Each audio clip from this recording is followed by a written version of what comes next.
નમસ્તે મિત્રો, આપ સૌ સાહિત્ય પ્રેમી વાંચન પ્રેમી મિત્રોનું ઓડિયો ગુજબુક્સમાં સ્વાગત છે. અત્યારે આપણે વાંચી રહ્યા છીએ વર્ષના પ્રત્યેક દિવસ માટે એક એમ 365 સુંદર સંદેશાઓ સાથેનું આ અદ્ભુત પુસ્તક ઉઘડતા દ્વાર અંતરના. સપ્ટેમ્બર 28. હંમેશા યાદ રાખો કે હૃદય, મન અને પ્રાણના સંપૂર્ણ પરિવર્તન દ્વારા તમે દુનિયાની પરિસ્થિતિ વિશે કંઈક કરી શકો છો. એ ત્યારે બને છે જ્યારે તમને એ વિશે પૂરી પ્રતીતિ થાય. તમે જવાબદારીઓ ઉપાડો અને એ સંબંધમાં કંઈક કરો, પછી પરિવર્તનો આવવા લાગે છે. પ્રારંભમાં નાની નાની બાબતોમાં પરિવર્તન આવે છે, પણ પછી એ એટલા વ્યાપક બને છે કે એમાં બધું સમાવિષ્ટ થઈ જાય. વિચાર કરો કે પોતાની અંદર પરિવર્તન લાવવાથી દુનિયાની દશા સુધારવા માટે તમે કંઈક કરી શકો છો.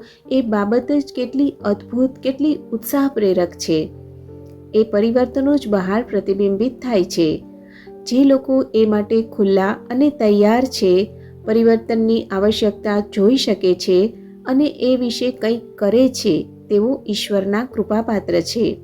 તેઓ કણકમાંના આથા જેવા છે, જે પાઉને ફૂલવામાં મદદ કરે છે. આથો ન હોય તો પાઉં માટેની કણક ફૂલે નહીં. પરિવર્તન ન આવે તો બધું સ્થગિત અને બંધિયાર થઈ જાય અને મરણ પામે. એટલે પોતાનામાં પરિવર્તન લાવો. સાચા આનંદ અને કૃતજ્ઞતામાં વિશાળ બનો.